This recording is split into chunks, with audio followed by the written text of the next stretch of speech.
What's up, everybody? Welcome to Podcast Now Plus. I'm Alex, and in this video, I want to talk about Obi-Wan Episode 5. I was considering saving this for the weekend, but I thought, you know what? There's not too much else to talk about, and I wanted to get my thoughts out there because I've had very conflicting thoughts throughout all 5 episodes. I reviewed episodes 1 and 2 on this channel. These videos don't do good. I greatly appreciate any of you that watch them. It's just in terms of like a wider appeal for this channel, the videos don't do well, but I did want to get my thoughts out there for episode 5 because I thought it was by a mile the best episode of the series. But I still want to talk about, you know, some of the good it did, very specific, and then also some of the bad, which really, in my opinion, wasn't all that much, but there was a couple things. So again, I mean, overwhelmingly good. Yes, it was the best episode they've had of the series. A series that I have felt more and more like doesn't need to exist. I think episode 4 was pretty bad, but I don't think any episode was like outright awful. My stance seemingly has become,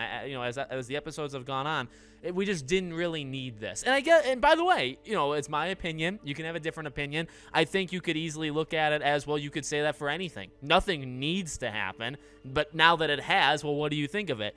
It is what it is. I mean, that's really what these past episodes have been to me. They haven't really been all that special. I haven't been blown away by anything in any of the 4 episodes. This episode changed it, though. This episode, I thought, did a really good job. And I guess, you know, some of the stuff they built up along the way kind of came back and had somewhat of an impact, right? Like the sacrifice in this episode had an impact on me. I was like, oh, I'm actually kind of sad she's gone. And that's that shows me that even though I wasn't the biggest fan of what they were doing, like in episodes 3, 4, right? Like I guess they were working towards something. All right. So obviously the biggest moments of episode 5 were the standouts, right? The flashback of them training. I mean, it was phenomenal. I really, really loved that. I love seeing them. The one, I will say one weakness, and this is a nitpick one. I actually have one specific one that I think is a bigger problem. This is more of a nitpick one. Hayden didn't really look all that de-aged. Now, like Ewan, because they were going for like the episode 2 look, he did look younger. Now, I don't know if it's because he never ages generally. Most likely that's the reason. And because, you know, he's got the full, like, goatee and just the coloring and all that stuff. It's easier to make him look younger, I would assume. But, like, Hayden just did. And also, you're trying to make Hayden look like what he looked like when he was, what, like 18, 19? And he's not all that old. He's like 40, 41, you know, however old he is. But, like, they're trying to make him look literally half his age. They're trying to de-age him by half his life. And so I get it. That's just one small nitpick. But the theme of it was actually really cool. I liked it. I thought, you know, because they're kind of playing around with almost cheesy grounds. Like, it could become cheesy if they do it wrong. But the idea of, you know, him being, like, overly aggressive and him not really seeing all paths, I like that. And I thought they were going to do, I guess, the cheesiness or too much mirroring. I thought they were going to literally have them battle again, Obi-Wan and Darth Vader, and have him lose in a similar way Anakin was going to lose as we saw the full flashback. Does that make sense? That's what I thought was going to happen. But they played it a different way. He lost in a different way of his, like, over-aggressiveness. Does that make sense? And I like that. I like that kind of mirroring. On top of, by the way, the lightsaber fight was awesome. It was a little mix of it was like a blend of episode 3 when they fought each other, but it was also like new moves we've never seen. You can again see the very aggressive nature of Anakin, like some of his moves of like stabbing and when he's kind of spinning. I love it. I loved the cinematography of that fight. I thought it was, in terms of like the Ahsoka Maul fight of Clone Wars is the best we've gotten in a long time of anything Star Wars. None of the fights in episodes 7, 8, 9. You know, the Rey Kylo one I thought was okay in terms of them using the Force to stop the sabers. I like this one way better with Reva and Vader. Way better than the episode 9 one. So they've tried different things, but I really liked the Obi-Wan Anakin thing. I liked the kind of breach on the area when they were holding them back.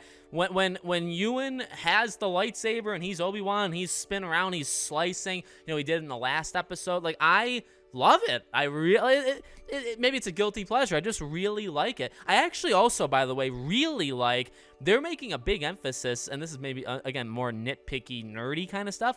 They're really making an emphasis on when they're like deflecting like they're not just blocking, they're like pushing it, right? So when you block like a blast, you push it back, and then it goes back. I love it. I mean, they're really having him do that a lot. They're having him kind of get down or like up close to different stormtroopers and attack. Love it. Again, like visually and the just choreographed, like I really enjoyed it.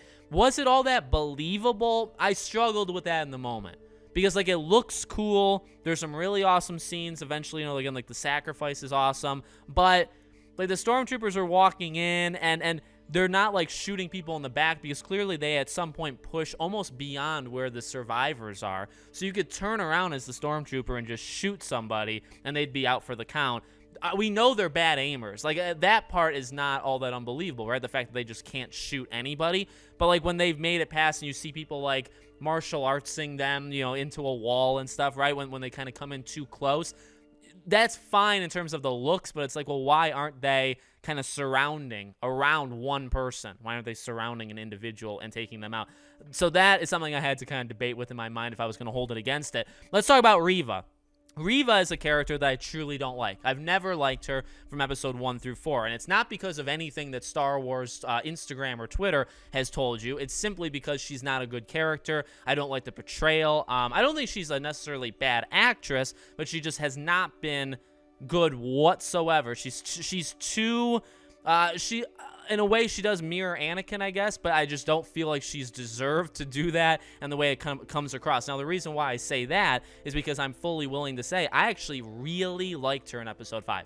I really liked her. I don't think it's enough to save her character. I wouldn't say I'm a Reva fan right now, but I would say I'm more neutral than saying going in like I don't like her as a character. I would say right now, you know, if she's in 6, if she's not in episode 6, whatever, like I'm fine. It's fine. You're in the episode, right? I really believe that, and I think she did a really good job going through the flashback. Again, a little issue with some of the CG stuff, or not even CG, I guess. Hayden's got the hood over, right? In episode 3, Order 66. We know he's supposed to have the long hair. It's very clear he doesn't have the hair, but they're putting the robe over him so you can't see, like the shadows block off like this part of his hair down so you can't see it. And it's like, it's very clear that that's not, you know what I mean? So again, nitpicking. I think they could have done it better, but whatever. It's interesting that Reva can survive multiple stabs through the chest, but also so can the Grand Inquisitor. So really, a lot of Jedi should have survived Order 66, because at the end of the day, if you got stabbed once, you got sliced, I mean, you're probably okay at the end of the day, right? So again, like, those things aren't the greatest. I liked her story of, like, hiding under dead bodies, but then it was like, well, when you keep showing this flashback, he's standing right in front of you. So how are you hiding under people that died, unless you ran? Right? How are you hiding if he was standing there right in front of you? And then it's eventually shown, you know, she got stabbed. So she survived a lightsaber stab as like a teenager, as like an 11, 12-year-old. Again, those kind of things. But I liked that mirroring actually a lot. Of her on the ground looking at Vader, coming up with her the 2 lightsabers versus Anakin. I enjoyed that, and I liked her character throughout the episode, kind of being very conflicted, right? What do? I know what I'm here to do in terms of Darth Vader, but at the same time, you know, Obi-Wan, I'm not going to trust him, all that stuff. The one nitpick I'll have that maybe is a nitpick, but I do want to focus on it an okay amount. In her conversation with Obi-Wan, all right? I thought it was an okay conversation until she pulled out, you know, the like, feel bad for me card, where she said, like, why weren't you, I don't remember her exact words, but I think it was something along the lines of, why weren't you there, and why didn't you stop him? Why didn't you ever stop him? How could you let it get to that point? He was your Padawan, all right? Now, that's powerful. Her line, actually, it's actually more of the writing team for whoever wrote the line for Obi-Wan. I'm talking to that person. I'm not really talking to either of the actors. I'm not talking to Reva as a character or her how she said it out loud. I actually think all that was good. I would have loved to hear Obi-Wan simply say, I tried. I tried and failed. Or I thought I did. Something. I mean, I was joking with my cousin. I mean, he could have said, I was killing General Grievous. Do you know who that is? Like, he could, because realistically, where were you during Order 66? I just got done killing the leader of the droid army. That's my answer. That's factually where I was. In reality, though, it's like, yes, he wasn't there, but that is a legitimate reason, by the way, why you weren't at the Jedi Temple. Secondly, you could be asking, well, why didn't you stop him? Like, how could he have gotten to this point as Darth Vader? And that's a more deep question. Again, a simple answer of, I tried, or I thought I did. I thought I did. I feel like that would be, I'm no writer, but I thought that would be pretty, or I think right now, that would be pretty powerful. Why didn't you stop him? How could you let it get to this point, where the Empire's control? How could you let this happen? I thought I stopped him. I thought I stopped him. That's it. Because he did. He thought he killed him. So it's like, that's a really powerful line. And instead, Obi-Wan's just sitting there like he doesn't talk. He doesn't say anything. And I feel like Reva would have connected.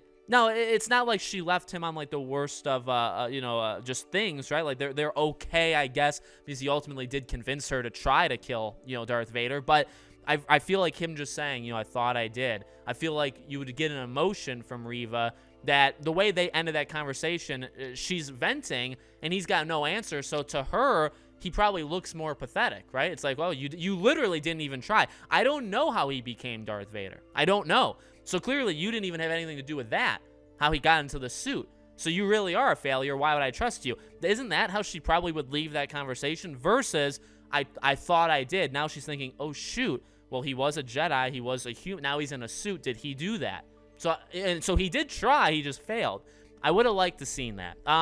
Besides that, obviously showing Vader at his maybe most powerful that we've ever seen. And we keep saying that anytime you see Darth Vader in anything, they keep trying to say, hey, he is powerful, so let's show you how powerful. I liked it. The CG was a little bad, okay, in terms of pulling down the ship. But overall, I like the idea of him being so powerful he can do that. CG, not so good. Idea behind it, very good. Him ripping the hull open, right? Also awesome. And then him fighting Reva. I mean, again, you blend a very, you're walking on a tightrope there. Because it can be bad. It can be kind of boring. It can be like, well, I don't know, cheesy probably, again, is not the right word, but you walk a line of maybe you're going to mess that up. I don't think they messed that up at all. I thought he was kind of ruthless while also giving her a chance, right? He's like, well, show me what you got.